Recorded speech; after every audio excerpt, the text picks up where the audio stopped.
You're listening to Vice City Hub. More leaks, less peace.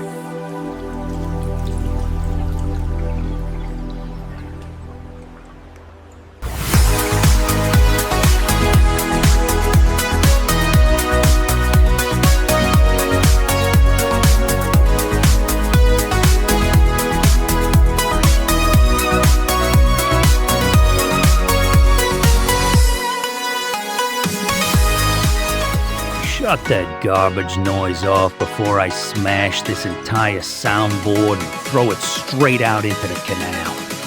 Welcome back to Vice City Hub, the only radio station broadcasting live from the absolute gutter of Leonida, where the asphalt heat melts your chassis and the local police force is always searching for any pathetic excuse to ruin your night. Oh, chill out, Vic. Don't start the broadcast acting like a grumpy old boomer who just lost his entire cocaine lockup to a rival motorcycle club raid. Look outside your window. The neon is burning, the bass is pumping, and Rockstar Games just lit the entire internet on fire by burying a sneaky, unannounced 10-second night skyline clip deep inside their official website source files, showing off the gorgeous Vice City Bay completely illuminated at midnight. The mapping project community went absolutely apeshit over on Reddit, immediately dropping their completely overhauled custom map layout, redesigning our entire future digital empire from scratch, while everyone gets their bank accounts ready for the official pre-orders kicking off on June 25th. Pre-orders. Great. Another corporate scheme to extract clean cash from hyperactive runts who think owning a digital penthouse gives them street respect. It's not just virtual scenery, Vic. It's about mapping out our literal future turf. The mapping community analyzed every single pixel of that skyline drift to stitch together the entire layout before the game even launches. And this week, they completely overhauled the port infrastructure. We are talking a massive grid update for Port Vice City, rotating Starfish Island from the northwest all the way to the northeast based on the exact angles of the bridges and the rail lines cutting directly above the intersections. The detail is insane. They've already mapped out individual building pools, the exact rooftop where Lucia lounges at sunrise, and the hidden tennis courts where NPCs smash balls under stadium lights at night. Tennis courts. Fantastic. So while I'm trying to dodge a tactical SWAT unit with a trunk full of unregistered firearms, you kids are going to be working on your backhand slice? A map update used to mean the local cartel expanded their block, not a tech nerd turning an island around on a speculative drawing board. You don't get it, Vic. This structural layout reveals actual gameplay mechanics extracted straight from the underground design archives. Take Port Vice City. The new community map charts the entire shipping container terminal grid, matching those legendary 2022 leaks about cargo looting mechanics. Word is, players can use specialized industrial tools like plasma cutters or heavy-duty lock crackers to slice open specific shipping containers hidden throughout the docks to secure rare illicit merchandise, cash stacks, or heavy contraband weapon crates. But here is the catch. It's a massive gamble because some containers are rigged with silent security tripwires that trigger an instant police ambush. A silent tripwire ambush? All right, that actually sounds like a real Tuesday night in Leonida. Total chaos. You slice open the steel doors expecting a brick of uncut product, and boom, your screen flashes like your MC business is under attack. An automatic instant wanted level drops on your head, and tactical police cruisers drift around the corner to box you into the container lanes before you can even grab your duffel bag. The map project community literally traced out the exact spawn choke points where these container traps go down based on the terminal layout shown in the latest official asset footage. A quick way to get yourself boxed into a steel coffin. If you don't know the layout of those yards, you are cornering yourself for a beatdown. I've seen rookies get trapped in container lanes. There is zero room to maneuver a getaway mule once the tactical trucks block the main terminal exit gates. That is why the community is studying the roads right now, Vic. They are charting escape routes through the entire state of Leonida. Let's do a fast tactical tour of the updated sectors because it is absolutely glorious. Down south, you've got the Leonida Keys, a giant tropical playground for high-speed water parties, boat docks, and smuggling channels where Jason and his crew pull off insane stunts. Then you drift west and hit Watson Bay, a marshy wetland packed with grass rivers, mud tracks, and distinct greenish shallow waterways perfect for skimming across in a flat-bottom fanboat while hiding from police searchlights. Watson Bay is an alligator-infested swamp filled with rednecks who will shoot your engine block just for waking up their livestock. Every outlaw needs a bayou hideout, Vic. Move north up the coast and you hit Port Gowhorn, home of the infamous Starlit Motel from the leaks. The mapping project confirms this is the absolute epicenter of the local criminal underground, where the very first petty robbery missions take place right after Lucia gets out of prison on parole. Right next door is Ambrosia, a massive agricultural zone dominated by vast farm fields, completely ruled with an iron fist by an outlaw biker gang. And tucked right underneath Ambrosia is Lake Leonida, a giant body of water where you can pilot that tactical amphibious water chopper featured on the official cover art. A biker gang ruling farmlands. Classic. They probably use those endless cornfields to bury the bodies of city slickers who thought they could run independent distribution networks without paying the local chapter their cut. But wait, the map tops off at the north with Mount Kiliga, a massive mountain range covered in dense forests where hikers chill and wild animals roam. It looks peaceful, but the speculative layout includes a massive hidden military base right on the edge of the sector. If you sneak past the gates, you can hijack a fighter jet, scream across the sky, and grief every town from Ambrosia to Port Gowhorn, blowing up Watson Bay before trying to survive a 6-star wanted level chase. 6-star wanted level? You runts wouldn't survive 30 seconds against a military division. You'd be begging for an organization invite before tank treads hit your bumper. You have been kicked from the organization would be the last thing flashing on your fancy phone screen. Let's pivot to the real drama tearing the internet apart this week, Vic. When Rockstar dropped that stunning 10-second night skyline clip on their site, the Grand Theft Auto community on Reddit went completely apeshit over a massive visual anomaly. Look across the glowing bay at night. There is a giant, gorgeous Ferris wheel spinning on the pier, completely lit up with neon. But it casts absolutely zero reflection in the water. Skyscrapers reflect cleanly, helicopter searchlights bounce off the waves, but the Ferris wheel is a total ghost. People started screaming that the game is broken. 13 years of development thrown down the drain, claiming Rockstar lost its touch. A missing reflection? That is what the internet is losing its mind over? A digital Ferris wheel didn't show up in a puddle? Back in my day, if a car didn't render its headlights, you drove by faith and hoped you didn't slam into a concrete highway median. But as a game developer breakdown explained, this isn't a glitch at all. It's a fascinating look inside the raw engine optimization stitching of a pre-release build. The game uses a highly advanced hybrid reflection system that combines ray tracing and screen space reflections, or SSR. Ray tracing fires a beam of light from the water surface into the world to calculate what bounces back, creating rock-solid, stable reflections that don't flicker even when a helicopter flies through the frame. But Digital Foundry noticed a crazy detail.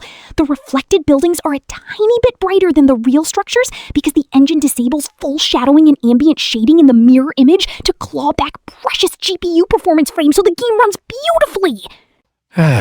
Cutting corners in the mirror to keep street performance high. That makes sense. If the game drops to 15 frames per second during a high-speed pursuit, I don't care how pretty the water looks while I'm crashing into a lamppost.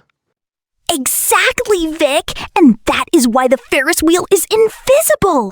In game engines, developers use a guest list for ray tracing called a bounding volume hierarchy, or BVH. H. Every object allowed on that list eats up processing power. Because that Ferris wheel sits at the far end of the bay, miles away from the primary camera view, developers left it off the reflection guest list to save performance budget for the massive skyscrapers dominating the shot.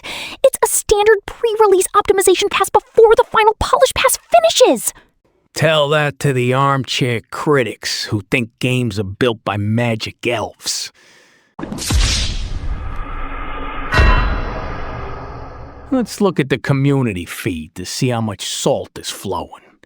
We got an upvoted post from a user who says, "I feel so bad when NPCs accidentally run straight in front of my car and I can't dodge them in time." To which I say, lose the guilt, kid. In Leonida, an NPC walking into your lane isn't an accident. It's an insurance scam or a cry for help. If you press the accelerator, you're just helping them fast-track their medical claim. Oh my God, Vic, you are terrible. Here is another brilliant one from the community hub. I just helped a guy with a bunch of Doomsday Heist setups, and he completely ditches me right before the finale. This hurt more than any oppressor griefing ever could. Ouch. Talk about the ultimate betrayal. Mission past Respect Plus is definitely not happening for that poor crew member. That is a straight-up cold-blooded snake move right there. Welcome to the underground, kid. You trust a random contractor in a public lobby to split a multi-million-dollar score? You deserve to get left standing on the tarmac while a cargo plane flies away. Back in my day, if someone tried to cut you out of a heist finale, you didn't complain on a forum. You tracked down their facility and blew up their entire vehicle fleet with a rocket launcher until they paid their dues. Oh, look! The studio phone lines are lighting up right now. Let's take a live call from the community to see what the streets are saying about these massive pre-order details and technical reflection drama. Line 1, you are live on Vice City Hub. State your handle and drop your take. Yo, what's up, Vice City Hub? Look, I don't care about a missing reflection on a stupid Ferris wheel across the bay, okay? What I care about is the fact that pre-orders are starting on June 25th and we still don't have the official pricing or special edition details. The rumors on X are saying the base game might cost a ridiculous amount, and if Rockstar thinks I'm gonna drop premium coin without seeing an actual solid 20-minute gameplay showcase showing off Jason and Lucia's cooperative robbery mechanics in real time, they'll completely crazy. Give us the actual UI, show us how the weapon wheel works, and let us see the actual mechanics before you demand our bank accounts. Listen to you, Juggernaut. You are complaining about pricing, but we both know that the second that digital storefront opens up on June 25th, you are gonna smash that buy button so hard you'll break your controller. You tech addicts can't help yourselves. You will buy the ultimate diamond collector edition, even if it costs you rent money, just so you can get a virtual t-shirt and a custom garage slot in downtown Vice City. He is right, though. The word on the street is that if Rockstar drops a gameplay showcase next week alongside the pre-orders, it's probably going to be heavily cinematic to introduce us to Jason's background with minimal raw gameplay at the absolute end because they have a massive story to tell. But honestly, even if it's just a 10-second leap of Lucia driving a muscle car down Ocean Drive, the internet is going to break down anyway. Thanks for the call, Juggernaut. Keep your eyes on the road and stop worrying about running over those digital pedestrians. That is all the time we have for this block before the station executives cut our power grid for broadcasting unlicensed street truths. Keep your heads down, keep your weapon loaded, and if your organization leader kicks you before the final score, make sure they pay for it in insurance premiums. Make sure to hit that subscribe button, leave your absolute wildest theories about Trailer 3 in the comments below, and prepare your setups because June 25th is going to change the gaming world forever. We will be going live the absolute millisecond those pre-orders drop to analyze every single scrap of text Rockstar puts out. And now, stay tuned because we have a legendary community announcement dropping straight from the Vice City Hub Operations Center right now. Man, lock your damn doors. The Vice City Highway Patrol just dropped a massive leak from the underground database, and the streets are officially infested with clowns. Oh, it's not just an ordinary leak, Vic. It is a total cultural reset. Vice City Hub just unlocked the Identity Forge, and the whole internet is losing its mind right now. If you're listening to this, drop your local to your lifestyle right now and head over to vicecityhub.github.io/vicecityhub. You can literally forge your own official Leonida ID and post your criminal record straight to the Global Wanted Board. Criminal record? Back in my day, you hid from the rap sheet, kid. Now you tech-obsessed runts are advertising it? What are they even popping people for these days? Everything, Vic. Grand Theft Faggio, stacking 12 live alligators in the back of a Declasse Granger, or pulling a pocket Uzi straight out of your Speedo. It's wild! And here is the best part. It's a total bounty hunt challenge. Take a screenshot of your wanted card, blast it on X with the hashtags Leak and Leonida Most Wanted, and drop the hub link. On X, of course. Because if it didn't happen on the timeline, did you even commit the felony? Exactly. And the most liked, most unhinged criminal card by the end of the week gets the ultimate prize, a free Syndicate Boss premium tier subscription on the site. Plus, we will officially canonize your character right here on the show as the Underworld Kingpin of the Week. Great. Just what the state needs. More clout-chasing syndicates. Go get your damn bounty before I track you down myself.